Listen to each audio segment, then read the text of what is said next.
Actually, hindi pa to unit 2 dapat eh. Dapat ano to, karugtong lang to ng unit 1, moments and couples. Okay, so, meron ditong paretes. Okay, so bilisan lang natin yung ano, yung pagdi-discuss ng mga terms, definitions kasi madali lang naman 'to intindihan. Kaya lang ang medyo matagal lang dito is yung discussion. Okay, yung discussion ng mga example. Okay, so let's say we have moments in couples. Okay, so probably narinig nyo to sa mga engineering memes. Okay, so common this is a basic technique sa engineering mechanics, ano?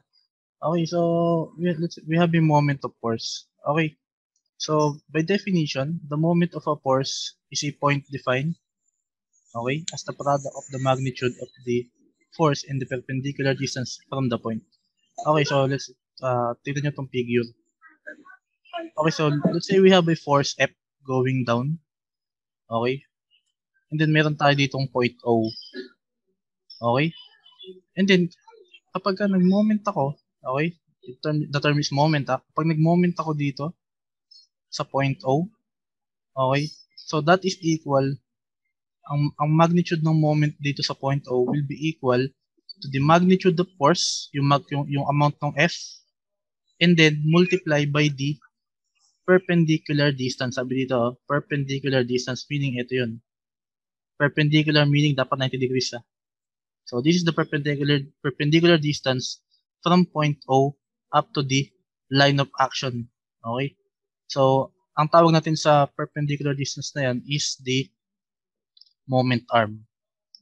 Okay? So, simple lang na may formula, no? Yung magnitude ng moment, that is equal to the force, or the magnitude of force, multiplied by the moment arm, or the perpendicular distance from the line of action. Okay? So, yung moment, we have a direction, ano? Obviously, we have clockwise moment, and then also we have counterclockwise moment. Okay? So, to be standard, although parehas lang naman yun, kahit magkapalit, okay lang, sign convention lang naman. Kaya lang, para mas mas standard tayo pare-parehas. Ano na lang tayo, kapag clockwise moment,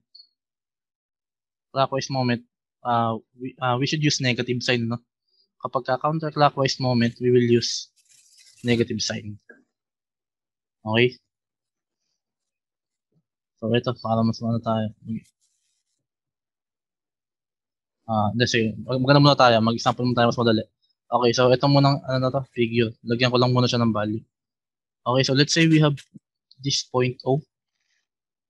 And then, ito yung force na yan.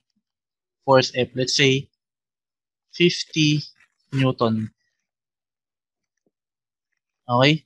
So, let's say, ito yung point O na yan. And then, ito yung force F, 50 Newton. And then, ito yung perpendicular distance niya. Okay? Ito yung point O. And then, ito yung perpendicular distance niya. Ito yung line of action, ano? And then, let's say, ang distance niya is 10 meters. Okay? So, taking the moment at point O, this is subscript, ano? Taking the moment at point O, okay? So, let's say, clockwise moment is positive. Lagi kayong maglalagay ng ganito, ano, para maintindihan ko kung ano yung pinagbasihan nyo. Baka kasi mamaya ang pinagbasihan nyo, yung counterclockwise moment nyo pala is negative, no? Which is, ito, dilagyan ko na kayo ng standard. Kapag lagay nyo lagi, pag nag-moment kayo, clockwise moment, positive. Okay? Okay, kung gusto nyo lagay nyo, counterclockwise moment, negative. Okay? So, how do we get the moment at point O? So, that is equal to the force, the magnitude of force, ito, multiply by the moment arm or the perpendicular distance, ito yun. D is equal to 10 meters. Okay, so solving that would be equal to 50 Newton multiplied by 10 meters, or that is equal to 500 Newton meter. Okay, hindi siya gagawing joule, ano? Okay, so moment at point O is equal to 500 Newton meter. Pakilagay din yung direction clockwise kasi positive siya. Kung nag-negative kasi yung value, okay, ibig sabihin counterclockwise yung moment natin. Nagets ba? Pag may tanong kayo, pwede nyo naman akong interrupt. Okay. So, eto yan basic yan. So, yun lang. Force multiplied by perpendicular. Tandaan nyo yung laging word perpendicular distance. Hindi ka distance lang Okay, or tawag nga natin dito is moment arm. Okay, so lagyan natin dito ang example.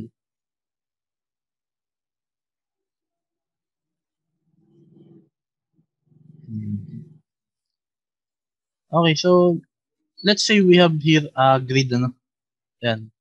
And then ang dimension grid natin is 1 by 1. Lahat ng square na yan, puro 1 by 1 sila. Okay? So, meron tayong point O dito. And then, meron tayo ditong, again, 50 Newton force. Okay? So, paano natin masasolve yung moment dyan? Okay, so lagyan natin To solve for the moment force at point O. Okay, so again, let's say clockwise moment is positive. That is equal to the force multiplied the perpendicular distance or the moment arm. Okay? So, tingnan natin kung kompleto tayo ng given. Meron tayong force, 50 Newton. Kaya lang ang problema nyo, asan tong moment arm? Okay, so tandaan nyo lagi sa pag-solve ng moment, ito lagi yung pinakatatrabahuhin nyo. Nasaan yung moment arm? Kasi, ang moment arm niya is ito. Hindi ako mapagsulat. Sige, pero ito siya. Hindi nyo siya basta pwedeng kunin dito or hindi siya basta pwedeng kunin dito na palengke. Kailangan diretso. Yun nga lang, wala tayong detalye sa kung ano yung measurement na to. Ayun, wala kasi yung pen. Ito pala. Diba? Hindi gumagana. Okay, so by the way, yun, I hope nagagets niyo yung ibig ko sabihin, na ang kailangan kong distance magmula dito sa point O, diretso, perpendicular dito sa line of action. Ayan. Ngayon, medyo mahirap ng kunin yan, Okay? So, ngayon, meron namang paraan diyan para hindi niyo na pilitin kunin itong distance na to. Okay? So, pwede niyo gawin ganito. Ayan. Nakita niyo yung ginawa na dito sa figure. Pwede niyo i-break down yung force niyo na 50 Newton into X and Y component. So, binreak down natin yung force, which is Fx and then Fy. And then what? Ayun, ito. Sige, lagay mo natin dito. Let's say we have here, ito yung 50 Newton. And then, i-break down natin siya sa Y and X component. Okay? Which is, kung mapapansin nyo, paano natin masasolve yung Fx at saka Fy? Okay, so sa previous topic, paano makuha na nga yung Fx? That would be the force, the resultant force multiplied by cosine theta. So, yung theta na yan, ito yun. Okay? And then kapag yung y component naman, that will be equal to the resultant force multiplied by sine theta. Okay? So, I hope na-gets nyo na. Yun, ito, magagamit nyo kung given yung angle theta. And again, hindi na naman given yung angle theta nung resultant force natin. So, paano gagawin natin? Another option, ito. Yung, kung mapansin nyo, ganun, pwede kayong makabuo ng right triangle dito. So, kung ito yung force, 50 Newton, and then ito yung Fy. Then, ito yung Fx. Okay, so napansin nyo, nakabuo na tayo ng right triangle dyan. Then, ito yung angle theta, which is hindi nga given. Okay? So, tingnan nyo tong grid. Okay? Ito. Kapag ito inilipat ko dito, itong FY, ililipat ko siya um, dito sa part na to para maging right triangle siya. So, mapansin nyo, ilang unit yung ano niya, ilang meters yung height niya magmula dito. That would become 1, 2, 3. Okay, so this would be 3 meters. Okay, itong height is 3 meters. And then, ito namang adjacent side, that would be magmula dito, 1, 2, 3, 4, 5, 6. Okay? Nagets ba? Pwede nyo akong interrupt kapag hindi nyo nagets kung saan nakuha yung 3 at saka 6 ha. Yung 3, ito yun, no? Yung height niya mula dito. So, 1, 2, 3. Yung base, ito yun. Mula dito, 1, 2, 3, 4, 5, 6. Okay? So, para makompleto na natin yung ano ng dimension ng ano natin, right triangle, so, kailangan, meron din kayong value ng hypotenuse. Okay? So, to solve for this is equal to square root of 3 squared plus 6 squared by Pythagorean theorem, that is equal to square root of 9 plus 36, or that is equal to square root of 45. So this will be equal to square root of 45, yung hypotenuse natin. So ito na siya. Ayan. Nakuha niya. Kung tanda nito, kung hindi given ng angle theta, pwede nyo, ayan, magkakaroon kayo ng ganitong symbol sa force nyo. Ibig sabihin, yung height niya, yung y component niya is 3, and then yung x component is 6, and then yung hypotenuse niya is 45. Okay? So, in this manner, you can solve for the fx and then fy na, no? Okay, so paano yun?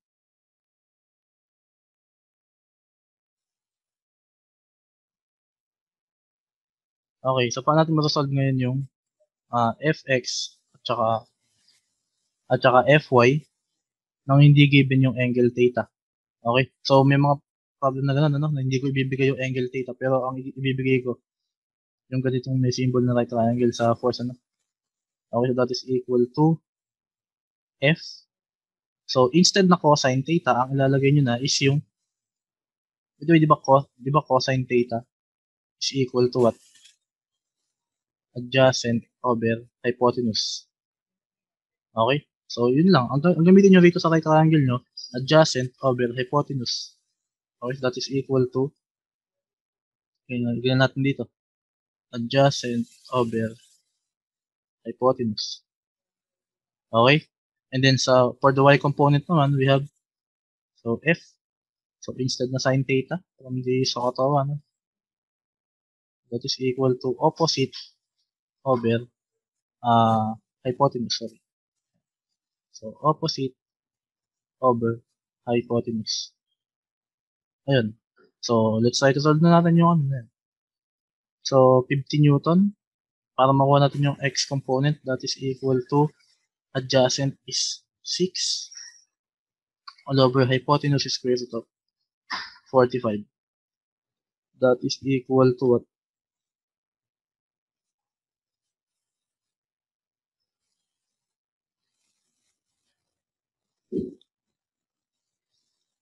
That is equal to 44.72. 44.72 itong unit yan, Newton. And then, for the y component, we have 50 multiplied by the opposite. Ang opposite is 3 divided by the hypotenuse square root of 45. That is equal to 50 times 3 over square root of 45.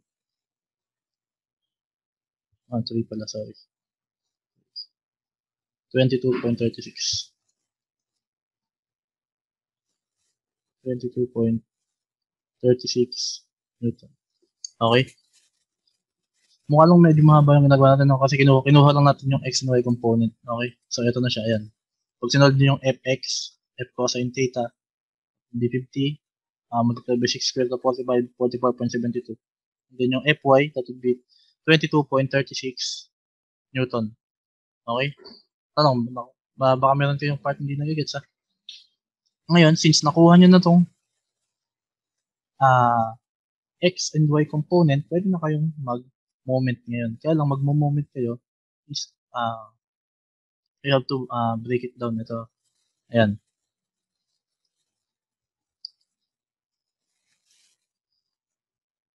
So, pwede nyo nang diretso ito. No? So, the summation of moment at point O, let's say clockwise movement is positive. So, that is equal to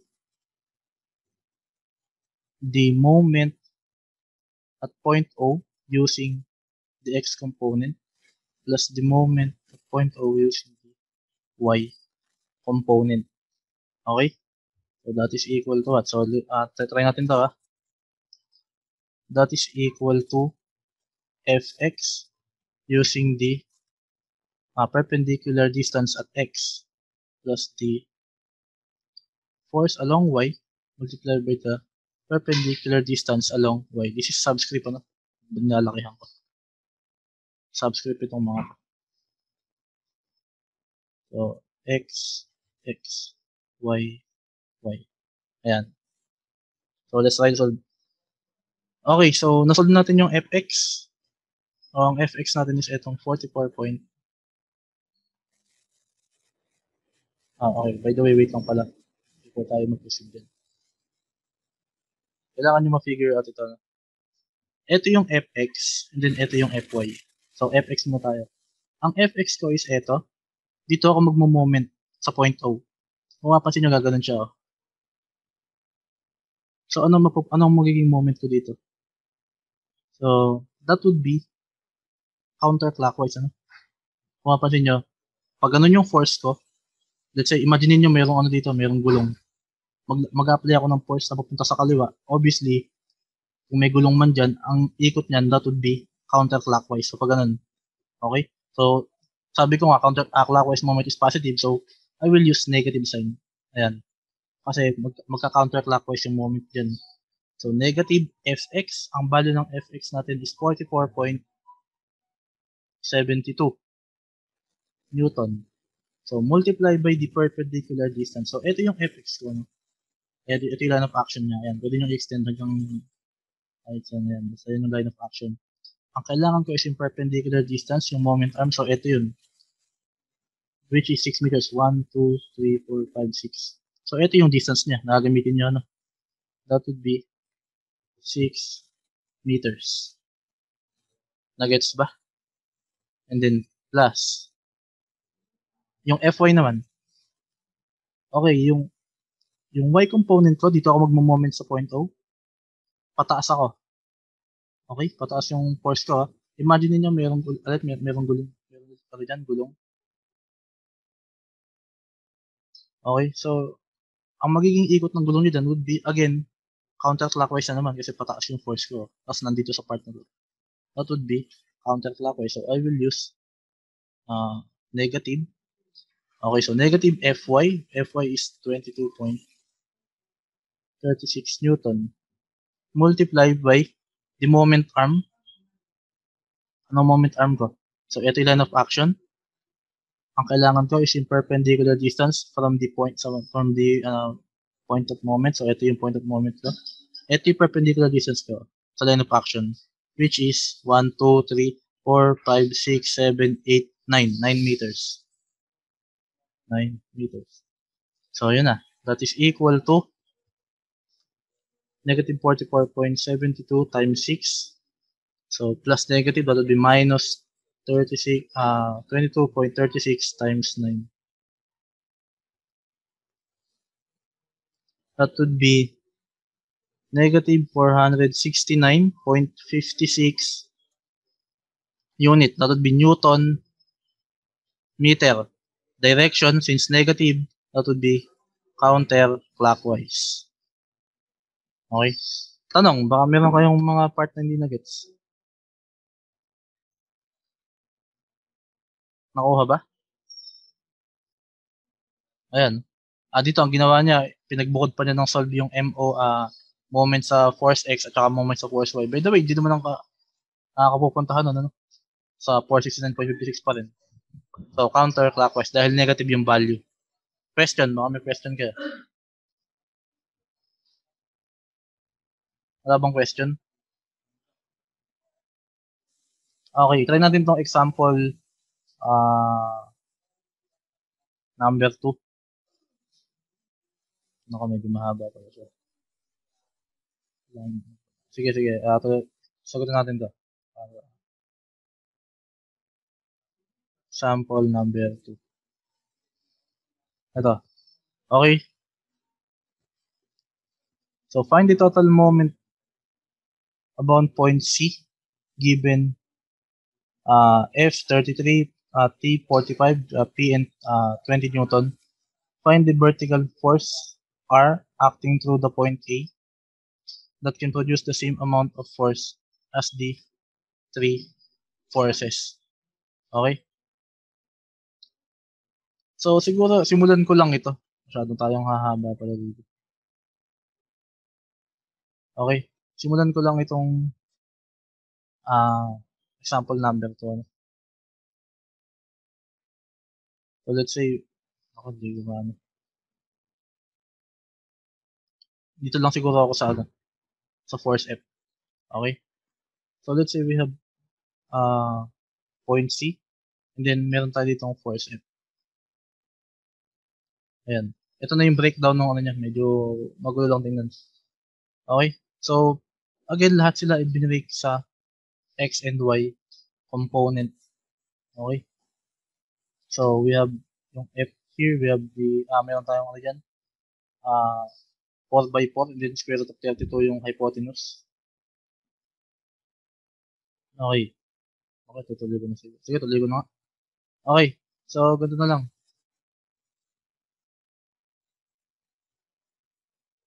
Nagets ba to kung paano nakukuha tong ano na to? Yung sa triangle. So, ito yan nung binreakdown yung X and Y component, yung X that would be 1, 2, 3, 4. Kaya naging 4 ito. So, ito naman, mula dito, 1, 2, 3, 4 yung height. So, 4 din ito. So, 4 by 4 yung ano niya, base tsaka height. So, yung hypotenuse, that would be 4 squared plus 4 squared, that would be square root of 32. So, yun.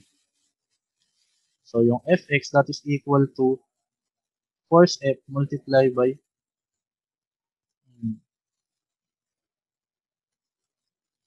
adjacent over hypotenuse.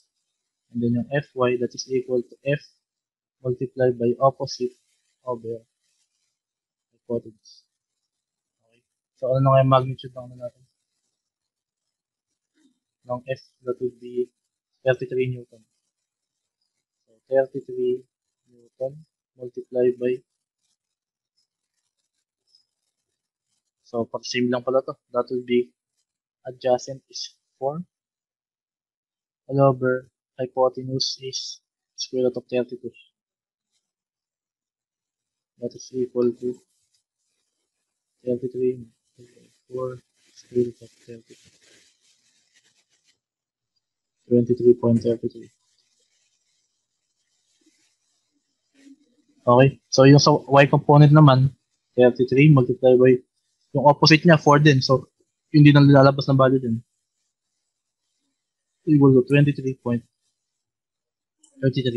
Newton. Okay? So, yung sa, ano naman, okay, solve na natin lahat.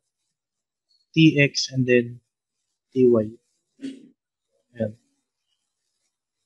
So, yung Tx, so, tinan nyo, parang naging 2 yan. We have 1, 2. So, ito lang kasi yung katapat niya. And then, parang naging 7. Pag mula dito, 1, 2, 3, 4, 5, 6, 7. Okay? And then, 7 squared, that is 49, plus 2 squared, that is 4. So, square root of 53 yung hypotenuse. So, ano magnitude ng T? That is 45. 45 multiplied by recta ko na, no? So, ang x niya is 2. The adjacent is 2 all over square root of 53. So, that is equal. Mas madali kung ginagawa na lang na pang proseso.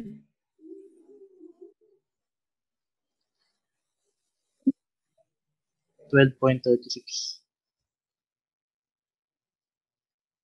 36 Newton. So, yung y naman, that is 45 multiplied by yung opposite niya, that is 7 all over square root of 53.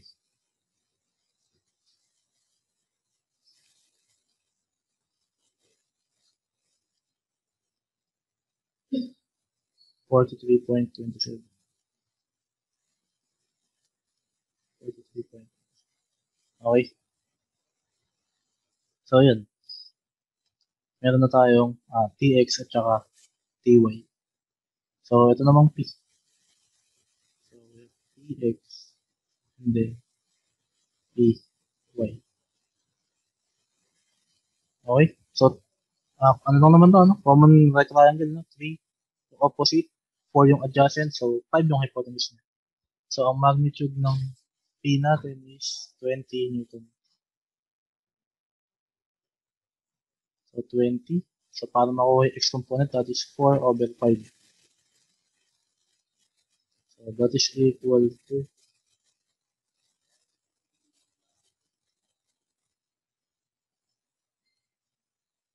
16. Okay.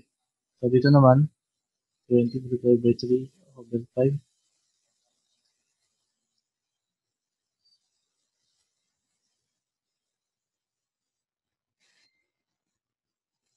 That is 12. Okay. So, meron na, nagyan natin mga value ko. Mga unit Newton. So, tama ba yung mga nakuha natin? Ayan. 33.33, 12.36, 43.37, 16, at saka 12. So, pag na-solve nyo na yan, pwede na kayong mag, sige, isa-isa natin yung moment. Tutuloy-tuloy natin. So, summation at moment at point O. Okay, so clockwise moment, positive. Okay, so that is equal to, ito natin dito. Simulan natin itong F muna. Okay, itong Fx muna tayo. Okay, nag-moment ako sa point C. Gamit ko sa itong Fx. So, papunta ako sa kanan ito. Imagine niyo, so ito yung point O. Imagine niyo, umiikot yan. So, pupunta ako sa kanan.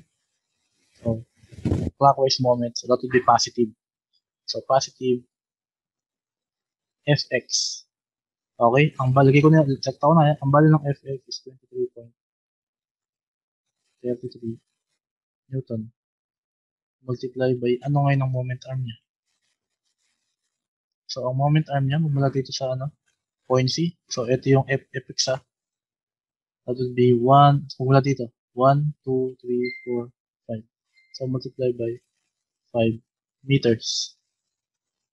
Okay, so next. Yung Fy naman. So, yung Fy is pataas. So, dito ako nag-moment sa point C. Pataas siyang ganun. So, ano ngayon ang magiging moment dito? Direction, that would be counterclockwise. So, that would be negative. Negative. Fy, ang value ng Fy is 23.33 Newton multiplied by 3.33. Ano ngayon ang moment arm? So, pwede nyo extend yung line of action dito. Ayan. So, ito yung Fy, ng line of action niya. Ang moment arm would be, mula dito, 1, 2, 3. That would be 3 meters. Okay? So, next. Dito naman tayo sa T. Let's say we have itong Tx muna. So, nag-moment ako sa C. Gamit ko yung Tx. That would be, anong direction niya? That would be clockwise. So, that is positive. Positive Tx. Ang Tx ko is 12.36 Newton multiplied by the, ano ngayon ang moment arm ng Tx?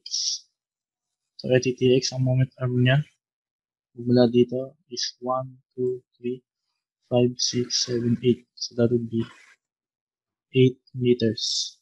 Okay? So, next, ito namang Ty. So, yung Ty is pababa. Pag nag-moment ako dito sa point C, that would be what? So, again, clockwise ulit yan. Gaganon yung ikot ng moment natin dyan. That would be clockwise. That is positive. Ty. So, ang Ty natin, dito na lang mga value natin. 43.27. 27 Newton. Moment arm. So, magmula dito sa point C, ang perpendicular distance ng ng ano natin, yung y component ng t is 1. So, 1 lang. 1 meter. Next, we have here, sa P naman tayo. Dito tayo sa PX. Okay, so kung mapapansin nyo, ito ngayon yung PX. Papunta siya sa kaliwa. Eh, dito ako nag-moment sa point C. So, ano yung direction niya? Clockwise or counterclockwise? So, obviously, hindi nyo naman determine kasi yung point of moment nyo is along the line of action. So, magsi-zero yan. That will be plus 0. Okay? And then, wala rin naman kayong magiging moment arm kasi wala naman siyang perpendicular distance itong px. Okay, so that is 0. And then last, we have py. So, yung py is pataas. Pag nag-moment dito sa point C, ano magiging result nun? That is counterclockwise. So, that is negative. Negative py. Py is 12 Newton. 12 Newton. Multiply by the moment arm. Magmula sa point C bilang kayo. So, 1, 2, 3, 4, 5, 6, 7, 8. That is 8 meters. So, yan na. So, the summation of moment at point O, clockwise moment positive, that is equal to 3.33 times 5 minus 23.33 times 3 plus 12.36 times 8 plus 43.27 times 1. So, plus 0 minus 12 times 8. That is 92.81. 92.81 Newton meters. Okay? Natin, ang sagot natin. Ako, nagkaroon ng konting discrepancy. Hindi ko na naman alam kung ano ito. Okay? So, ito yung naging sagot natin, ano? Hindi ko ma-check kung ano yung ano dito. Okay, so, by the way, so, ito yung sagot natin.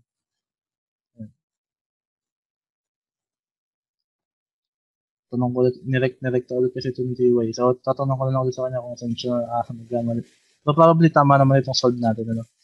Tanong, nag-gets nyo ba? Baka may tanong kayo. Hindi pala yan yung sa ano. Ito pala, sorry. Hindi ko pa. Okay, ito pala nakikita ko na to kaya pagkakita na hindi. Ito pala sa ano pala to moment sa F. Ay, ito sa T pala to. Ayan. So, ito pala total. Tama lang pala. Hindi 2.81. Question. Ibigay ko na lang din sa inyo itong module. Baka may question pa kaya. Nakuha ba?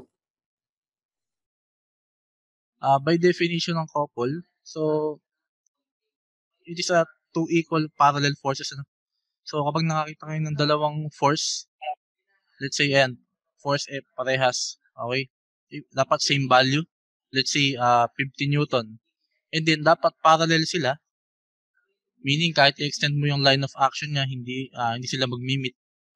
And then dapat opposite yung direction nilang dalawa. Kung ito is going upward to the left, then dapat the other one will be going downward to the right. So that is the definition of a couple.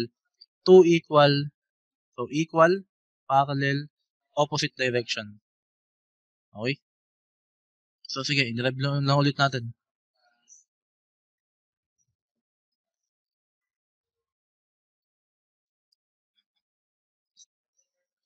Okay, so let's say we have this figure, no? Hindi ko na lang iyan. Let's say we have this figure.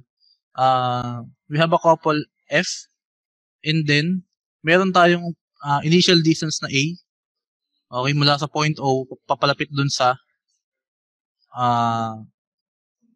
magnitude na pataas, sa force na pataas na. And then, meron tayong distance D. Okay, tandaan nyo to, yung D is yung distance between the couples. Okay, so how do we take a moment with that? So, to take the moment at point O, let's say we have a couple. So, huwag nyo kalimutan yung sign convention, no? Let's say clockwise moment is positive. Okay? So, let's take a moment itong initial force na to. So if we take a moment with this, itong force F, this will become force. Okay, so by the way, ano pa natin? Ano pala magiging direction na tong initial force na to? So this will result a counterclockwise moment, ano? So papaganon kasi siya. And then yung moment sa O would be counterclockwise. So that would be negative. Negative force multiplied by the moment arm, yung distance niya perpendicular, which is itong A. Okay, na-gets ba? And then plus yung moment naman natin dito sa magnitude ng force F na yung mas malayong part naman, itong isa. Kapag nag-moment ka dito, so this will result a clockwise moment, ano? So, mapapansin nyo, pag nag-apply ng force, going downward to the right, so this will result a clockwise moment. So, that is positive. Okay? So, that is positive. Okay, force pa rin siya. And then, kaya lang ano moment arm na to? So, ang moment arm niya would be, yung perpendicular distance, that would be A plus D. A plus D. Okay, so pag sinimplify natin siya, we will have negative F multiplied by A plus, pag distribute, would be F multiplied by A plus F multiplied by D. So, negative F multiplied by A plus FA, that will be cancelled. So, the moment at point O is equal to force times distance. Okay, so to be clarify, yung distance natin before sa moment is yung moment arm. So, this time, dito sa couple, yung distance niya, hindi siya yung moment arm. Siya yung distance ng dalawang couple. Okay, so ganun lang ang pagkuha ng magnitude ng moment ng couple, ano? Yung magnitude mo ng force, and then yung distance silang dalawa. Okay, so simple lang natin example, simple lang naman talaga yan. Let's say, let's take a moment, lagyan natin ng value. Okay? Let's say, ang force niya, let's say 50 Newton, ano? So, kapag ginawa natin 50 Newton yan, yung force niya, and then let's say, ang distance is 10 meters, so that is equal to 500 Newton meter. Nagets ba? So class, ano bang significance ng ano na yan? Bakit natin i-discuss? Kasi ang kaibahan niya sa moment, tignan niyo to class. Di ba ito siya? Let's say this is point O.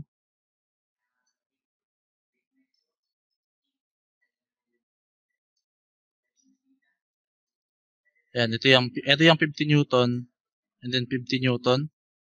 Then let's say this is 30 meters and then 10 meters. So ito yan. So pag kinuha ko yung moment na to, that is 50 Newton multiplied by 10 meters kasi 50 Newton multiplied by distance ng dalawa, that is 10 meters, ano? So, class, tanong nyo, kahit, ibig lang sabihin dito, kahit saan nyo ilagay yung couple, regardless kung gaano sila kalayo dito sa ano, for example, itong couple na to, ililipat ko siya dito.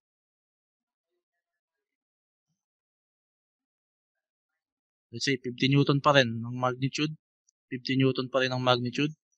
Ang distance silang dalawa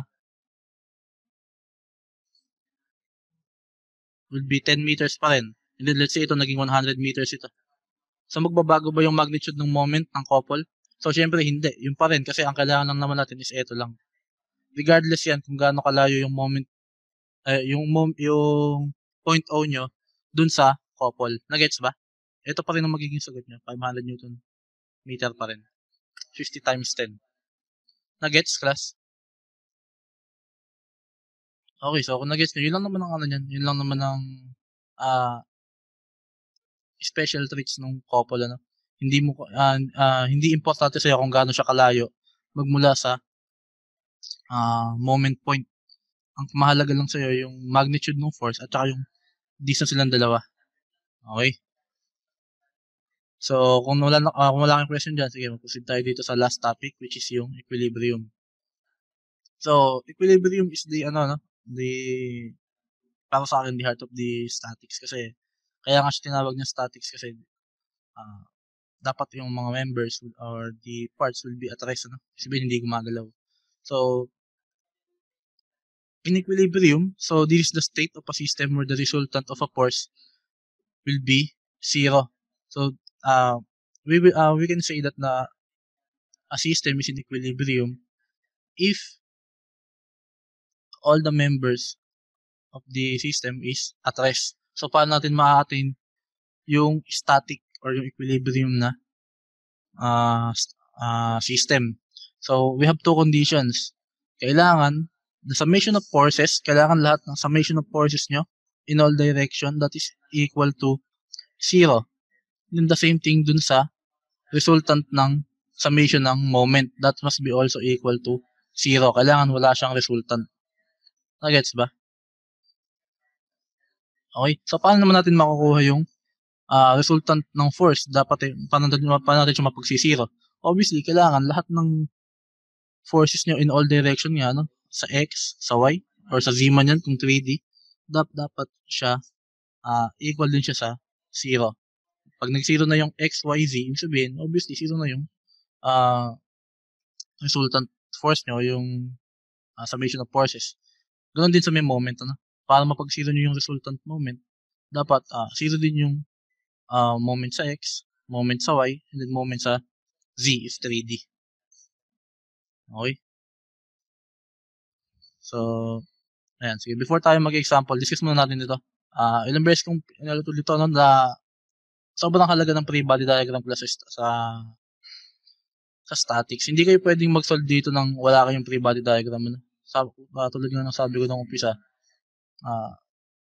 una kong checkin yung free body diagram talaga. Pag nakita kong mali yung free body diagram, hindi na ako mag-proceed ng checking sa inyo. No? Kasi, hindi naman kayo pwedeng mag-come up sa tamang sagot eh. Kapag yung free body diagram nyo is mali. Okay? So, let's talk about how to make a free body diagram out of these figures. So, let's say we have a object, ano? So, let's say this is obviously we are on the earth. Kapag meron kayong object, tandaan nyo class, ang weight ng isang object, okay, weight, that is, lagi siyang pababa, ano? Tandaan nyo class, walang weight na naka-slant. Let's say, ito nakakita kayo ng mga ganitong problems. Let's say, meron kayong box na naka-incline, halimbawa at a certain degree. Okay? Tandaan nyo class, ang weight niyan hindi magiging ganun, ano? Ang weight lagi is pababa. Nagets ba? So yun, yun lang tandaan nyo. Ang resultant weight, siguro pwede yan yung kung y component or y or x component. Pwede maging slant, pero yung mismong resultant ng weight, hindi siya pwedeng maging naka-slant. Okay, lagi siya going downward. Syempre yan, kasi because of the gravity. Okay? So next, let's say we have a again object here, and then meron tayong using cord or rope or cable. And then guys, baka meron pong nakakalam ng ganitong symbol na ibig sabihin na to. Ano ibig sabihin ng ganito? This is a, let's say, fixed surface, ano? Ibig sabihin, fixed, position. So, yung object natin dito is naka-link using cord or rope or cable sa fixed position. So, kapag ginawa nyo to ng free body diagram, let's say, kinat nyo yung cord dito, so, magkakaroon kayo ng tension force dyan. So, dyan yung mabubuo yung direction ng tension force, which is the same angle theta, no? Nagets ba? So, let's say, ganbawa, ganito yung given ko sa problem. Ito yung figure nyo. Ngayon, kung gagawa nyo siya ng free body diagram, magiging ganito siya. Ikakat nyo yung, kasi pag gawa ng free body diagram, ikakat nyo yung mga connecting links para mapalabas nyo yung mga force. Tulad nga na to, nung kinat yung cord dito, lalabas yung tension force dito sa cord. Okay? So, ibig sabihin, yun yung ina-apply ng cord, which is tension dito sa object. Okay? Nagets ba? Okay, next. So, let's say we have a smooth surface. So, parang ganito. Let's say meron tayong nakapatong dyan na beam or lever. So, tandaan nyo naman class, pagdating sa normal force, ito yung magiging reaction niya. No? Sige, let's say, simplihan muna natin yung example.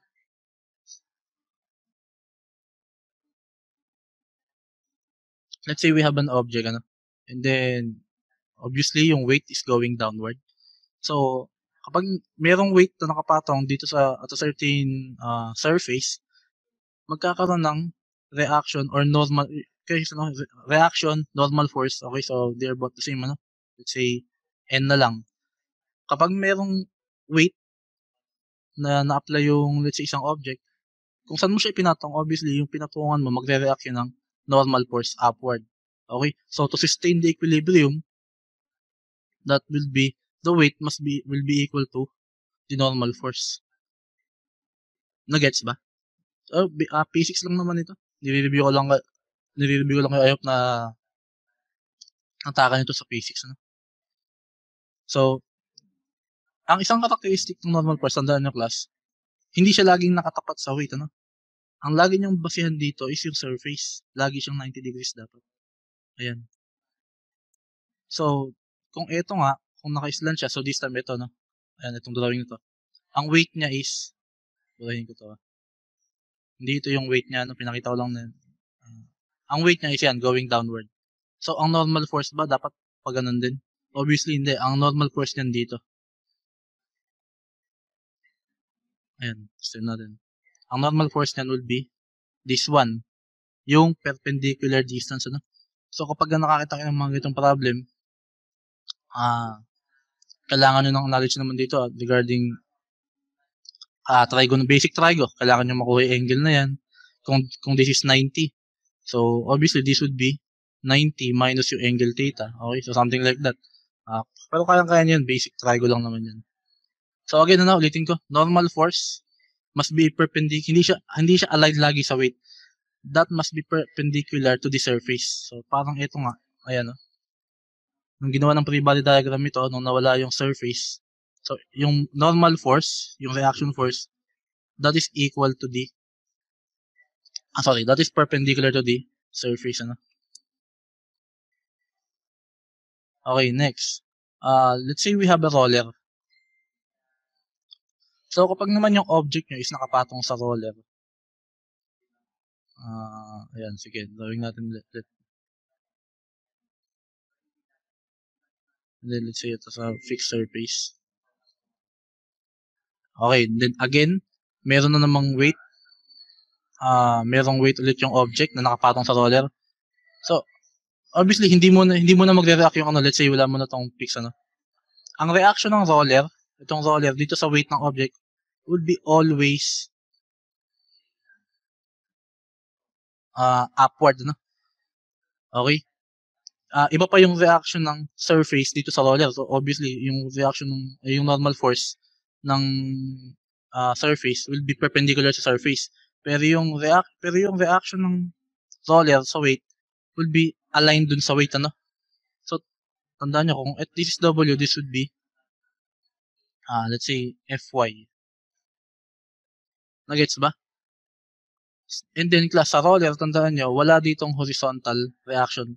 So, bakit ko nasabi yan? Let's say, nag-apply ka dito ng force P going to the right. Okay, so ano mangyari pag tinulak mo tong object with a roller, nag-apply ka ng force P. Okay, so obviously, pupunta rito yan, yung object mo. Hindi naman yan magre-react sa'yo ng force, let's say force Q with the same magnitude. No? Kasi hindi, roller yan eh. Nagets nyo ba yung ibig ko sabihin? Yung dito sa vertical natin, itong roller, nakakapag-react siya ng upward force dito sa weight. Okay? So, nagets ba? Let's say may weight pababa, nakakapag-react yung roller ng upward force. Pero pag nag-apply ka ng horizontal force dito sa object, yung roller, hindi yan makakapag-react ng horizontal force. No? Kasi pag tinulak mo yun pa kanan, obviously, pupunta yan sa kanan. Hindi ka lalabanan papunta sa kaliwa. Okay? Unless kung may friction. Okay, so ibang usapan na pag naglagay tayo ng friction. Nagets ba, class? Okay, so ganun sa roller, ano? So ganun nga. So tingnan nyo to. Ito din, nakadepende kasi sa surface to eh. Yung surface, yung normal force sa surface, lagi perpendicular to surface.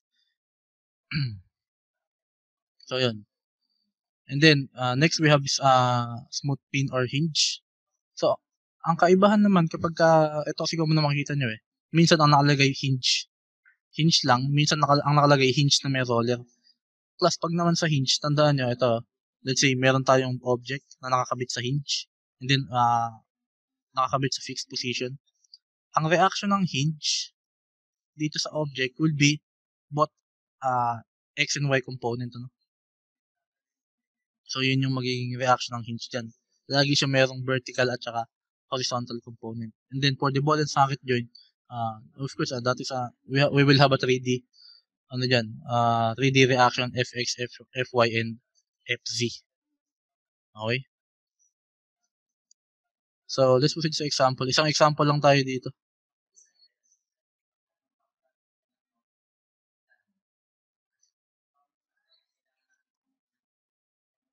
Okay, so, in the figure below, we have cylinders A and B.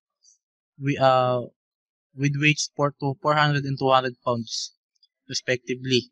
So, are resting on its smooth inclines. So, they are connected by a bar. So, meron nakakonect na bar sa kanilang dalawa. Yung weight ng bar is negligible, ano? Para hindi na siya makagulo sa competition. So, sabi dito, find the force P acting on the cylinder B that will hold the system at a given position. So, let's say ito, ano? Yan. Meron kayong cylinder A, and then cylinder B. Cylinder to, hindi lang pinapakita na meron siyang length dun sa, hindi kasi siya 3D. So, meron tayong cylinder A which weighs 400 pounds, and then cylinder B which weighs 200 pounds, and then nakakonekta sila ng dalawang ng beam. Okay? And then, obviously kapag hinayaan mo lang siyang ganyan, hindi siya mag-equilibrium, ano, kasi babagsak ito. Mas mataas kasi yung weight na to eh. So, ngayon, para ma-balance siya, kailangan mo mag-apply ng external force. Ito, dito, kailangan mo tong force P. Okay? Ngayon, ayan, force P, 60 degrees based on the y-axis. Ano? So, ang tanong lang naman dito, ano kailangan mong magnitude ng P? Gaano kalakas dapat yung i-apply mong force dito para maging equilibrium yung system natin. So, I hope na-gets nyo yung problem. Ano? So, ulitin ko. Let's say, given na tong figure, hindi nyo na kailangan i-drawing ulit yung mismong figure. Ang kailangan nyo i-drawing na yung free body diagram. Ano? Ito. Ayan. So, tingnan nyo to. Yung smooth surface, so nagkaroon na siya ng normal force, which is perpendicular nga sa smooth surface. No? And then yung weight, ayan, nilagay na yung weight, lagi yan pababa. Tingnan nyo, naka-slant yung surface, pero yung weight, 400 pounds downward pa din yun. And then, tingnan nyo to, yung beam niya is, kinat niya into two direction. No? Yung isa is papunta dito sa larger cylinder, yung isa papunta sa smaller cylinder. Okay? And then, ano pa ba? So, ganun din dito sa smaller cylinder, yung reaction ng surface dito sa NB. Ayan. So, perpendicular distance, then weight, 200. So, ngayon, madali lang naman dito masolve, no? Basta correct free body diagram, and then parts by parts nyo siya solvein. Okay, so paano ibig natin sabihin na parts by parts? Pwede nyo solvein na ito muna.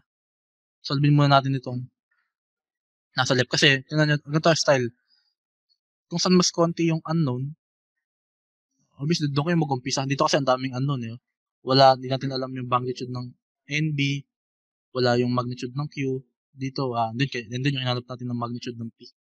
Okay, so dito kasi ang wala lang is yung magnitude ng NA at saka F. So, try natin dito sa left side, yung sa may mas malaking cylinder.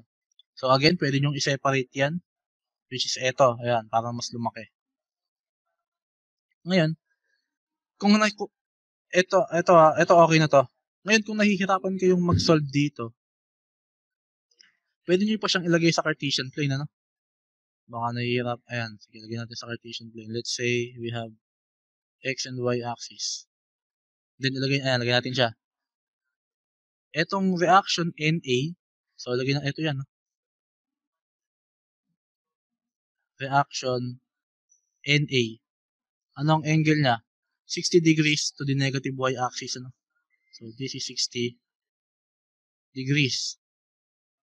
And then we have force F going upward to the left. Ayan. This is force F, which is 75 degrees based on the negative y-axis. And then we have the 400 pounds weight, which is going downward. Ayan. So, ano pansin nyo, parang ito lang naman yung sinasolve natin ng mga nakakaraan sa resultant force. Okay? So, sir, kaya lang, ang kaibahan yan, bakit ganun? Puro papunta sila dun sa point. Parang hindi ganyan yung kaya namin solvein. Okay? So, let's say, hindi nyo pa kaya ulit solvein na yung mga force papunta dito sa, sa common point. So, pwede nyo itulad yan sa may ginagawa natin dati. Kung gusto nyo na palabas yung force, wala namang problema dun. Kaya lang, dapat, correct transposition lang, etong reaction NA, pag nilipat ko siya dito, na gusto ko palayo siya sa point. So, eto siya. This X, this Y. So, ito na ngayon yung magiging NA. And then, nasan tong angle na to? Yung angle, yung 60 degrees. So, based sa vertical yan. So, obviously, ito yan. 60 degrees. Nakuha ba? Kung based sa vertical, kung based siya dito sa y-axis, pag nilipat mo siya dito, based pa rin siya sa y-axis dapat, no? And then force, we have force F. Paano ba ito? Pag ganyan na lang. Force F. So, based din siya sa y-axis. So, pag nilipat ko yung 75 na yan, ito rin siya. Based din sa y-axis. And then, yung 400 pounds na weight. So, going downward, lagyan natin siya dito. Ayan. I hope kaya nyo nang solve to. Parang yung pag-solve lang natin siya before sa resultant force. Kaya lang, this time, hindi naman na tayo resultant eh. Kaya ang kailangan natin dito, equilibrium. So, kailangan natin na zero lahat ng summation ng x at saka summation ng y. So, ito, para maging equilibrium tayo. So, let's try to solve. For the summation of forces along x is equal to 0. Lagyan natin ng sign convention. Let's say, rightward force are positive. So, lahat na pupunta sa kanan is positive. Ano? So, ano mga papunta sa kanan dyan? So, 0 is equal to summation of forces. Kailangan ko yung x component ng NA. Okay? So, NA, paano ko na makukuha yung yan? X component yan. So, class baka magkalituhan na naman tayo dito. Kung natatandaan nyo, ginagamit kasi natin na cosine theta, ginagamit natin siya madalas pagka x component. And then, ginagamit natin yung sin theta kapag y component. Pero guys, be careful, baka hindi ito applicable lagi. Tulad na to. Ito, magagamit nyo lang ito kung ang angle theta nyo is naka-base dito sa x-axis. Okay? So, kung ang angle theta nyo is naka-base sa y-axis, tulad na to, ang angle niya is 60 degrees based on y-axis, you have to reverse. Ang mangyayari dyan, ang x-component nyo, yun ang magiging sin theta. And then yung cosine theta, yun ang magiging y component nyo. Which is, nag-aalala ako kasi baka malito kayo, no? Tingnan nyo, nasanay na kasi tayo na cosine is horizontal, side is vertical. So, para hindi na kayo malito, ganito na lang gawin natin dyan.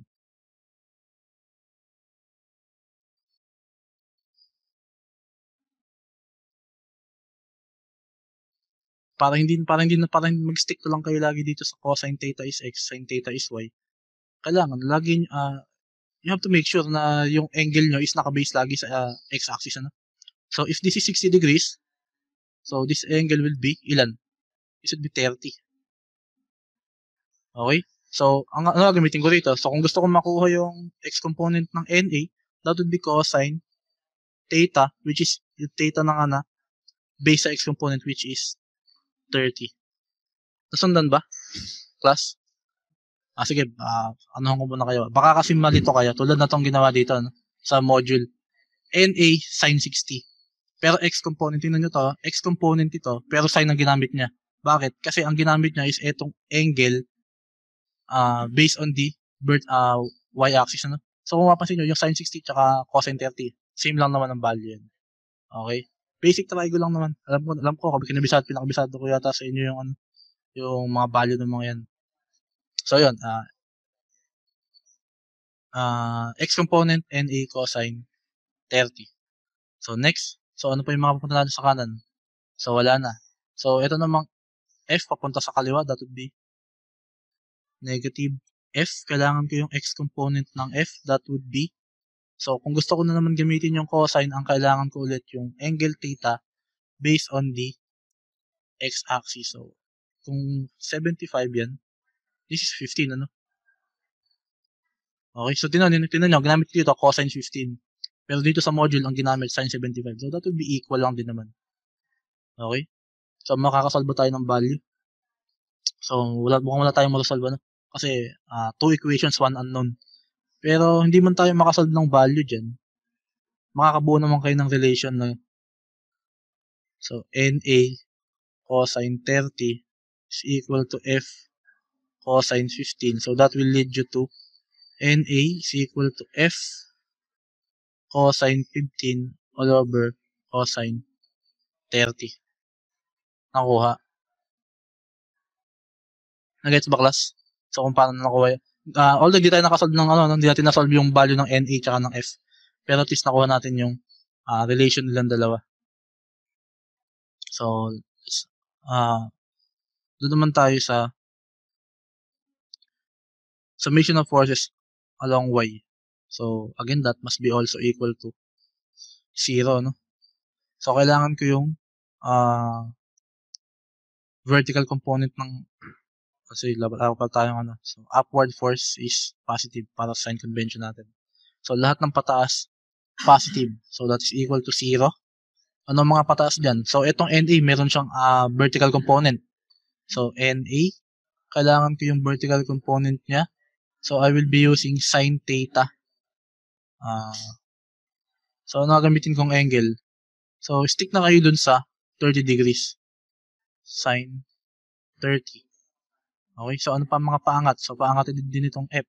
So, positive din siya. F, kailangan ko yung Y component. So, sin 15. Ano pa mga paangat? Okay, so wala na. Pero meron tayo isang pababa dito. So, that would be negative, minus 400 pounds. Okay, so kahit din nyo na ilagay yung, kasi sin 90 naman yan eh. That is equal to 1 lang din naman. So, meron tayong 2 equations and then 2 unknowns, yung NA at saka yung F. So, itong NA, which is ito yung value na pwede ko siyang ilagay dito. Or pwede kayong, maraming method, basic algebra lang naman kayo ng bahala. Kung gusto nyong mag-elimination, substitution. So, yun yung isa sa mga gamit nun sa 2 equations, 2 unknowns para, minsan mag-ano pa tayo dito pag 3D, 3 equations, 3 unknowns. Okay? So, yung NA, that is equal to F cosine 15 all over cosine 30. Okay? Etong NA pa lang to multiply by sin 30 plus F sin 15 minus 400. Okay? So, paano natin ma-resolve yan? Pwede natin ilipat itong negative 400 sa kabila. So, that will be equal to magiging positive yung 400 equals. Pwede ko i-factor out yung F. Okay, factor out ko yung F. And then, may iiwan sa loob yung eto. Cosine 15 sin 30 all over cosine 30 plus sin 15. Okay? So, to get the value of F, that would be equal to 400 divided by cosine 15 sin 30 all over cosine 30 plus sin 15. So, that is equal to what? So, 400 plus cosine 15 over cosine 15 times sin 30 all over cosine 30. That is equal to 489.9. 489.9 Newton. Okay? And then, now, kung meron na tayong F, masasolve natin yung reaction dun sa surface. NA. So that is equal to 489.9 multiplied by cosine 15 over cosine 30. So that is equal to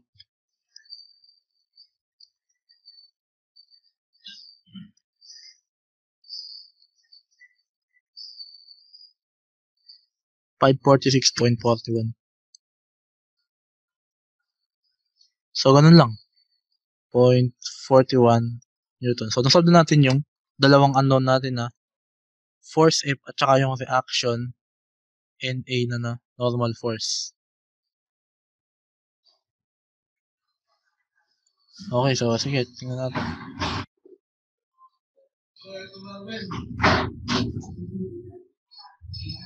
So, ayan nga, ito yung pwede nyo i-try ito, no? Yung nasa yung ginawang solution, yung ginawa kong solution. Yung reverse ng ano.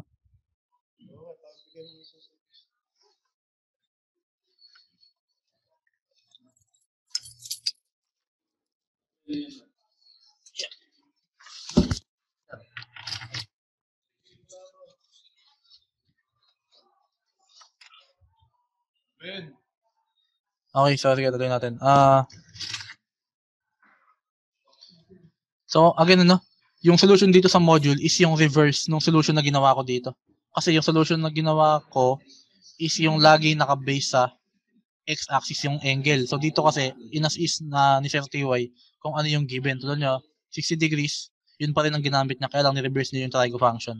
Imbis na ginawa ng cosine 30, ginawa niyang sine 60 na lang. So, that is equal lang din naman. So, inalala ko kasi baka malito kayo na bakit x component to, bakit gumagamit tayo ng sine function, ano? So, yun. Same answer lang din naman po, 89.9, 546.41. Okay, so, magbalik tayo dun sa figure. Ayan. Nasolve na, meron na tayong value ng weight. Nasolve na natin yung itong NA. And then, nasolve na natin itong force nung beam. Yung force ng beam na in-exert dito sa cylinder. So, ngayon, before tayo mag-move dito sa smaller cylinder, so, kung mapansin nyo, no? Yung force ng beam is going towards the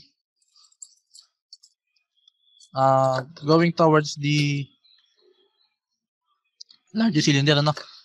And then, ang direction ng beam, ng force ng beam dito sa smaller cylinder is also going through the smaller cylinder, ano? So, pareho silang patulak, pareho silang tinutulak kasi itong larger at saka itong smaller cylinder. Okay? And then, ang kailangan yung laman dito, no? Na kung ano yung naging magnitude ng force F, kung ano yung naging magnitude niya, obviously, yun lang din ang magiging magnitude ng force Q, ano? So, ito yun. Yung derivation niya. Ayan. So, the summation of forces ng X, that is equal to summation of force, X component ng F at saka X component ng Q. Okay, so that must be equal to 0 para maging equilibrium. So, we will assume that Fx is equal to Qx. The same thing dun sa vertical or sa Y component, ano? Yung summation ng forces along Y and along Q or along Y would be equal to Qy minus Fy. So, to sustain equilibrium, that must be equal to 0. So, therefore, yung Fy, yung Y component ng F at saka ng Q must be also equal. So, we will conclude that force F and force Q will be both equal. So, they are both 489.9 pounds. Okay? So, since meron na tayong value ng Q, which is equal nga sa F, so, nabawasan na tayo ng unknown. So, dito sa figure natin, sa smaller cylinder, ito na siya. Meron na tayong value ng Q. Ang wala na lang tayo is yung NB at saka P. Okay? So, proceed natin yan.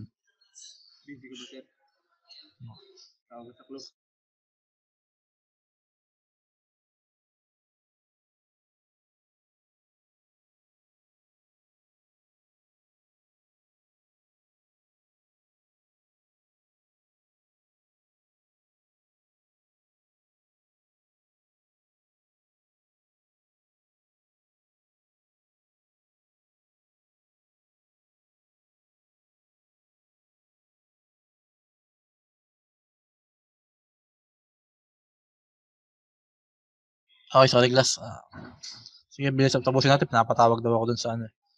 Okay, sige. Naka-record pa ba ako? Okay, sige. Tuloy natin.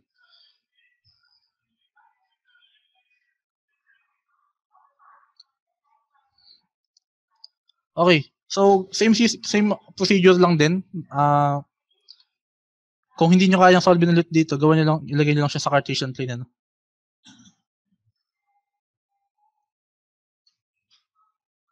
So, x and y. So, sige, lagay natin siya sa papunta sa common point. So, yung force Q is eto siya. Which is 15 degrees based to the horizontal. We have force P,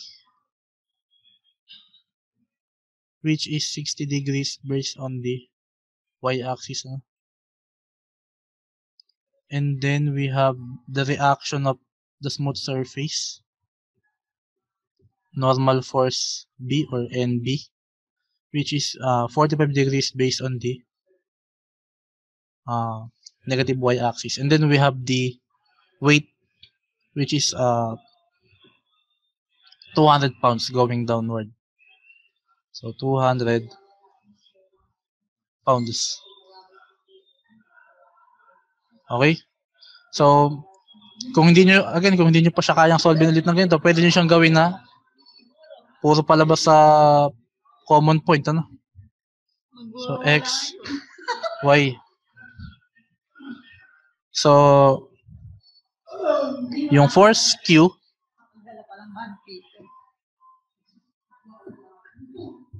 natin, pag nilipat ko siya, this would become, ito yung direction niya, no? Force Q. So, ito yung 15 degrees. So, obviously, ito rin yung 15 degrees niyan. Okay? And then, for the force P, going downward to the left, ito siya. Force P, which is 60 degrees based on the y-axis. And then, yung reaction NB,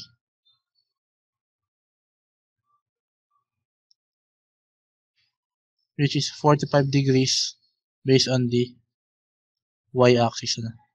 And then, we have the weight 200 pounds going downward. So, that is 90 degrees.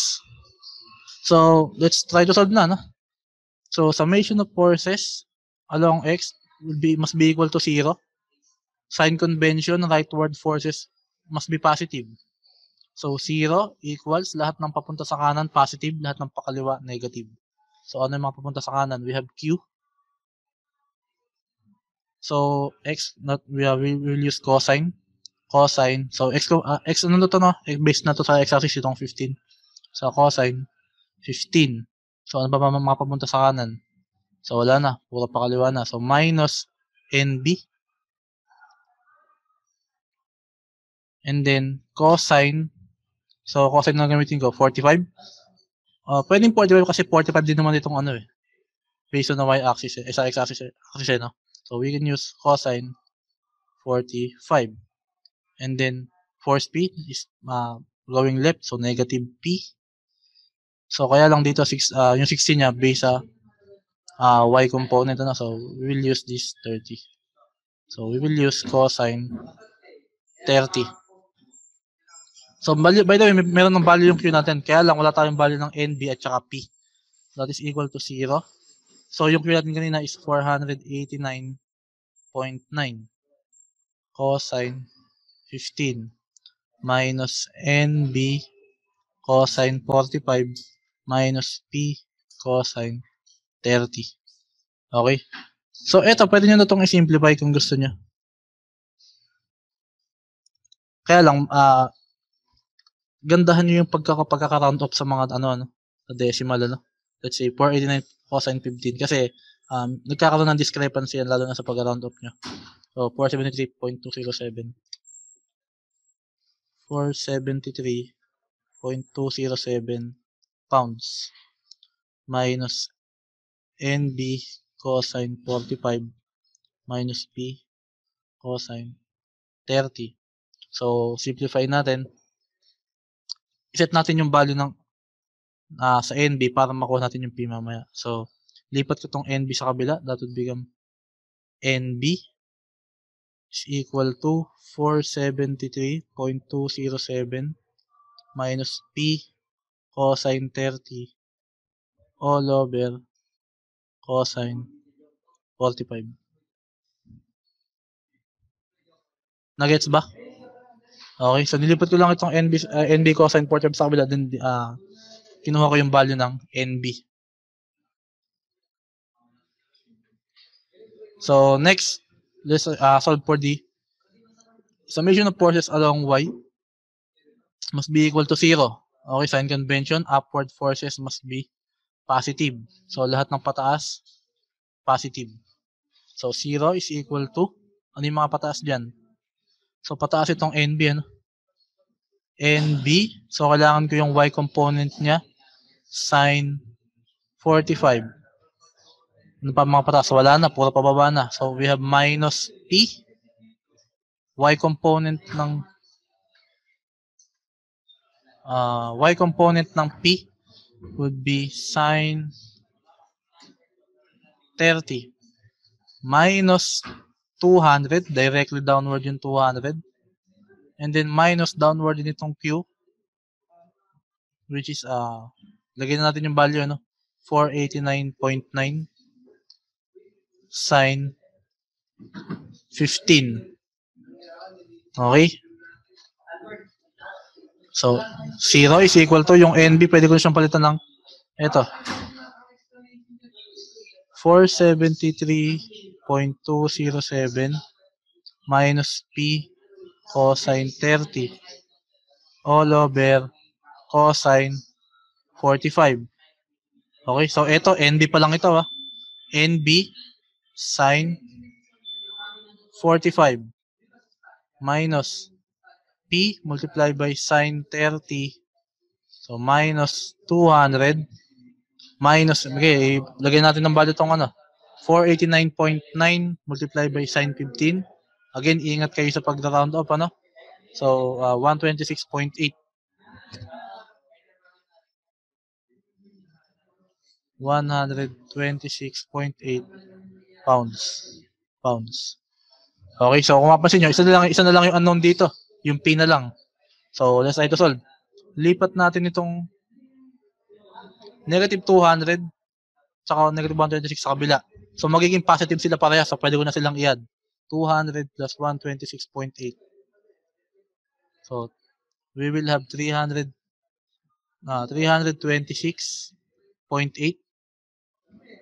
326.8 equals, and then dito sa part na to, ito, pwede kong i-factor out yung P dito.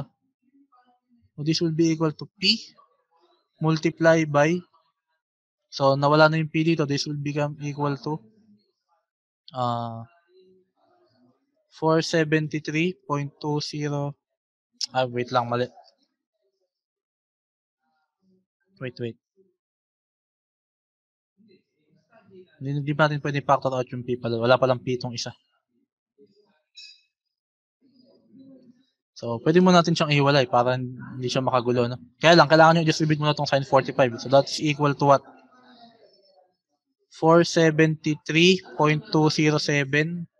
sin 45 over cosine 45 minus P cosine 30 sin 45 all over cosine 45, and then minus P sin 30. Nakuha? So yun, ito, pwede nyo ngayon ilagay itong, ilipat to sa kabila, ano? Then meron din itong value. Lagay natin yung value niya. 473.207 sin 45 divided by cosine 45. This is equal to, cancel, ano pala siya, equal nga pala to. This will be cancelled. So this would become 326.8 minus 473.207 equals, pwede nyo i-factor out yung P, ano? Kaya lang naka-negative sign siya. So that would be negative P multiply by cosine 30 sine 45 all over cosine 45. So, pinakataot natin yung negative P plus sine 30.